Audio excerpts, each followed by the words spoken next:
आज बात Hormuz strait में चल रही संकट की और भारत के लिए इसके क्या मायने हैं। तो क्या होगा अगर दुनिया की एनर्जी सप्लाई अचानक 20% गिर जाए? ये सिर्फ एक सवाल नहीं, ये एक असली संभावना है। चलिए समझते हैं कि ये संकट है क्या।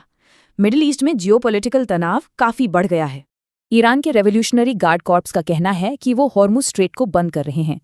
भले ही तेहरान ने ऑफिशियली कंफर्म नहीं किया, पर शिपिंग और इंश्योरेंस कंपनियों ने काम पहले ही रोक दिया है। अब सवाल ये है कि ये छोटा सा समुद्री रास्ता इतना जरूरी क्यों है?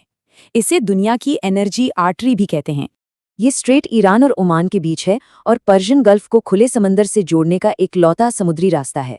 इसी को चोक पॉइंट कहते हैं, मतलब एक ऐसा तंग रास्ता जिसके बंद होने से ग्लोबल ट्रेड पर भारी असर पड़ता है।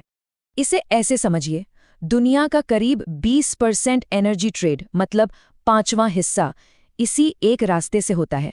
बात सिर्फ परसेंट की नहीं है, हर रोज यहां से 15 मिलियन बैरल कच्चा तेल गुजरता है, हर रोज। और ये सिर्फ क्रूड ऑयल की बात नहीं है, यहाँ से पेट्रोलियम प्रोडक्ट्स और एलएनजी भी गुजरते हैं। तो अब आते हैं भारत पर।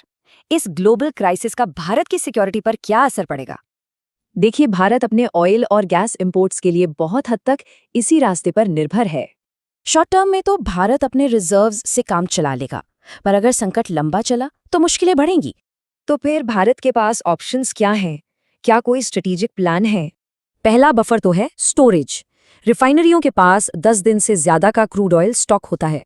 इसके अलावा ऐसी इमरजेंसी के लिए ही देश के पास स्ट्रेटेजिक पेट्रोलियम रिजर्व्स भी हैं।